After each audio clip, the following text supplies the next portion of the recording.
Space Punk-ი მინდა დავიწყო იმით, რომ დიდი მადლობა გადაუხადო გიორგი ხასაიას, ჩემს სულიერ მეგობარს და ახლობელს, რომელმაც ერთხელ Skype-ით საუბრის დროს უბრალოდ არ მახსოვს, რაზე ვსაუბრობდით, მიგზავნიდა მე მგონი მე-20 საუკუნის ვიზუალური პოეზიის რაღაც ნიმუშებს და რაღაცნაირად, ალბათ თვითონაც არის ეს ისე მომაძებნინა, აღმომაჩენინა ის რაღაცა, რაც ყველაზე მეტად მაინტერესებს, ანუ პირველად დავფიქრდი ცხოვრებაში იმაზე, რომ ვიდეო თამაშები შეიძლება იყოს ხელოვნების ის ფორმა, რომლის კეთებაც ყველაზე მეტად მინდა და ყველაზე მეტად მიხარია. რეალურად რო გადახედოთ ვიდეო თამაშების დიზაინერის, კარგი დიზაინერის skills-ებს, ანუ რა ესაჭიროება ვიდეო თამაშების დიზაინერს, ფაქტიურად დამოუკიდებელი კოსმონავტის და Space Punk-ის skills-ები არის, იმიტომ რომ დაწყებული ფსიქოლოგიიდან, გაგრძელებული ხელოვნების ისტორიის, ჩვეულებრივად ისტორიის წოდნით, პროგრამირების წოდნით, ფაქტიურად ყველაფერი უნდა იცოდეს, კარატეც, ანუ ვიდეო თამაშების დიზაინი, ვიდეო თამაშების კეთება დავისავში აერთიანებს რაღაც ესეთ ტიპარს, ლეონარდო და ვინჩისნაირ ტიპარს, რენესანსის ტიპარს, არტისტს, რომელიც არის მასტერი, რომელიც აკეთებს ბევრ რაღაცებს ერთად, ანუ ფაქტიურად ვიდეო თამაშებს შეგვიძლია გაერთიანო კოსმოლოგია, ფსიქოლოგია, კარატე, მუსიკა, პროგრამირება და ეს ყველაფერი იყოს ერთი მთლიანი პროდუქტი, ერთი მთლიანი თამაში, ინტერაქტიული ემოციების კრებული, რომელსაც შეანაძლებს სხვა ადამიანს. რეალურად რო შეადარო პოეზიაც რა არის, ხო, პოეზია არის რაღაც ეს დაზიპული და არქივებული ფაილი, რომელსაც აძლევს სხვა ადამიანს და იმანის ფაილი უნდა განაარქივოს და ეს ემოციები მიიღოს და ეს ემოციები შეიგრძნოს. იგივე არის რომანი, პრინციპში მოგზაურობა არის ტექსტში, ტექსტის მიერ შექმნილ სამყაროში და ვიდეო თამაშები არის რაღაც ესეთი გამაერთიანებელი ამ ყველაფრის თუ მიუდგებით, რა თქმა უნდა, ხელოვნების მხრივ.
და ამაზე ფოტოშორის არის და ძალიან დიდი დავაც არის.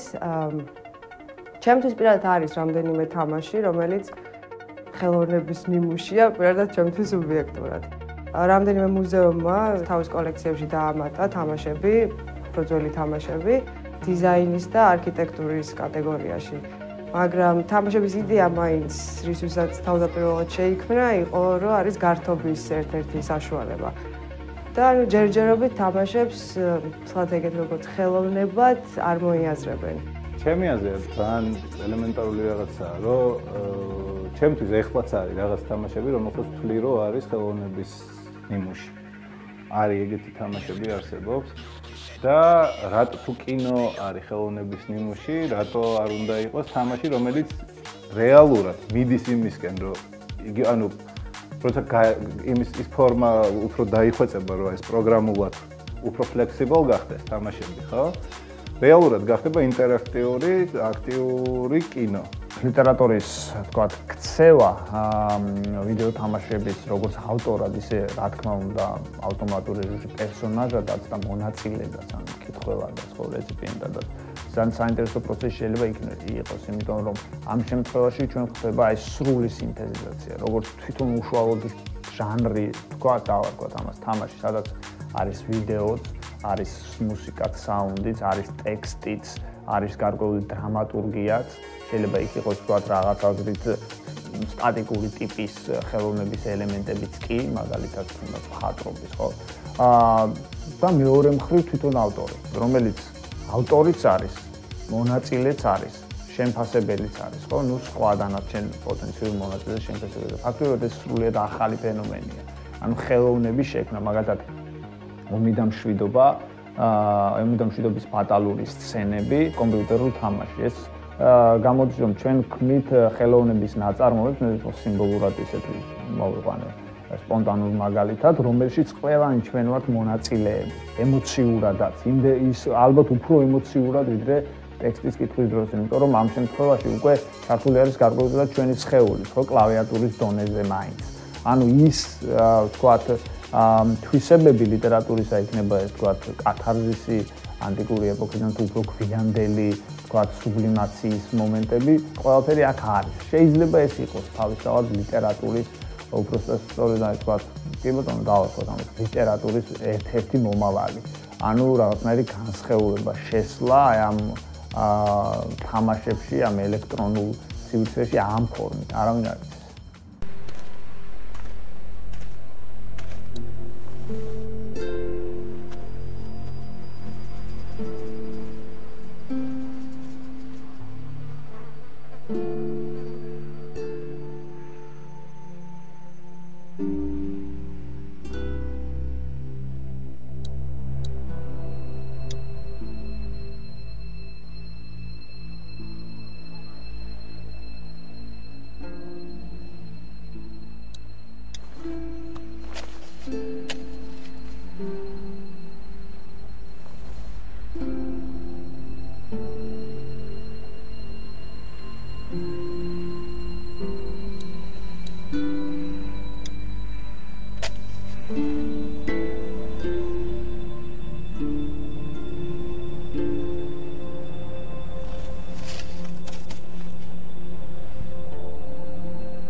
Hey! Hey!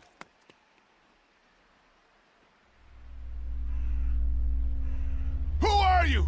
What the hell do you want from us? იმიტომ რომ შენ ხარ გმირი, რეალურად შედიხარ იმ სამყაროში და შენზეა დამოკიდებული, შენ იქით თუ გაუხებ, რაღაც სხვა მოხდება, აქეთ თუ გამოუხებ, რაღაც სხვა.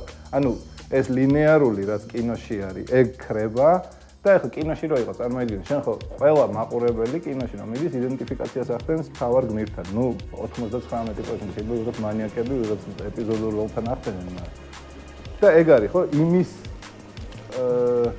თანა, რა ქვია მაგას?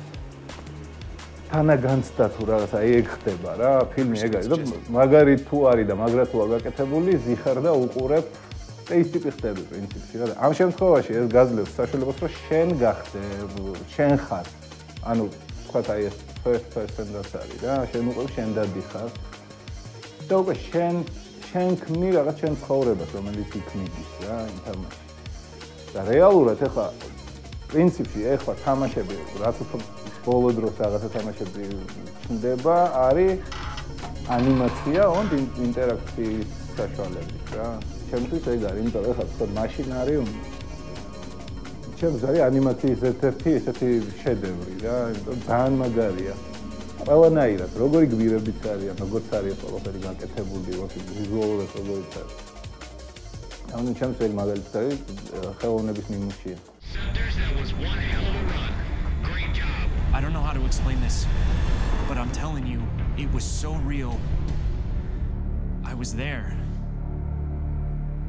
I'm telling you, I was there. ჩემთვის პირადად თამაშები იძლევა ამ შეგრძნებას, პერსონაჟებთან, ისტორიებთან, ძალიან ისეთ რეზონანსს ვუძნობ პირადად მე, ანუ ყველა თამაში ბუნებრივად ეგეთი არ არის, ანუ გააჩნია რა ჟანრი არის. Story driven თამაშები, რომლებიც ძირითადად არის ისტორიაზე და ანუ პერსონაჟებზე კონცენტრირებული და იქ რამდენ ადამიანს მოკლავ და რა პოინტებს დააგროვებ, მაგაზე არ არის. და ნუ ეგ ჩემი საყვარელი ჟანრია, ასე ვთქვათ.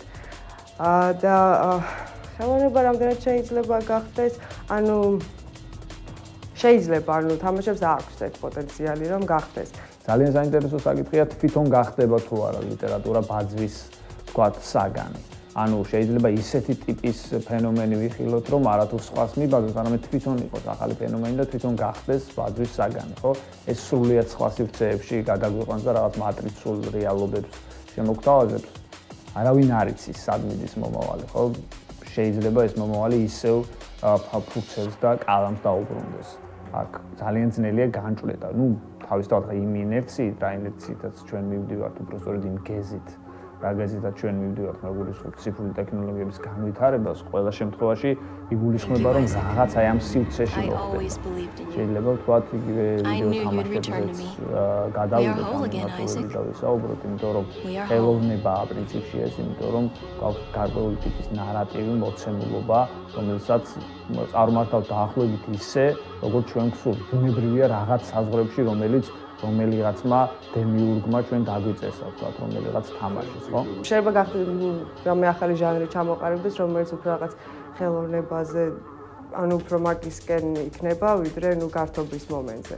ასეთ ფუნქციებს ჯერჯერობით დამოუკიდებელი ინდი თამაშები ასრულებენ, დაბალბიუჯეტიანი თამაშები, რომელიც ერთგვარი art house-ია გეიმინგის ინდუსტრიაში. თქვენ ვყურებთ პატარა ნაწყვეტს ეგზისტენციალური თამაშიდან, შავ-თეთრი თამაშიდან, სადაც გეიმერი ჩაკეტილია ყოველდღიურობის ციხეში, საიდანაც ერთადერთი გამოსავალი არის რადიკალური პირდაპირი მოქმედება ან სიკვდილი.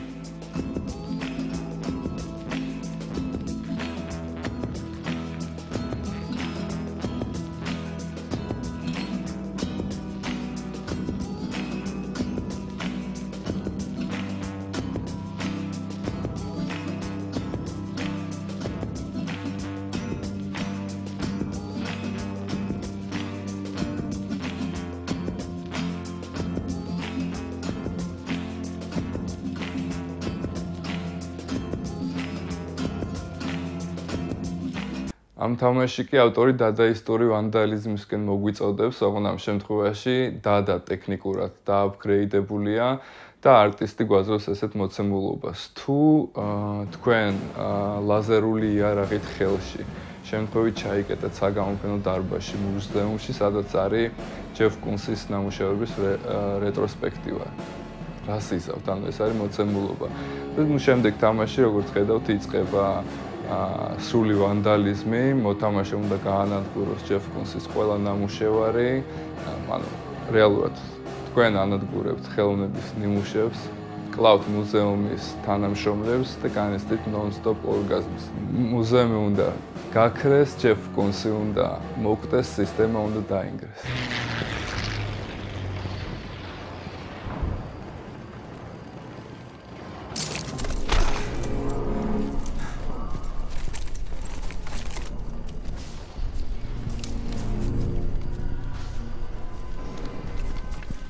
Stay calm, man.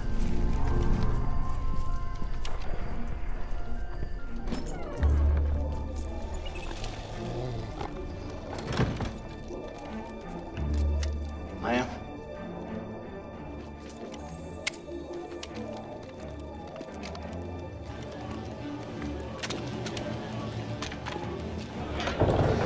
Flying over the middle of the Rubel Khali Desert, looking for some lost city in the sand.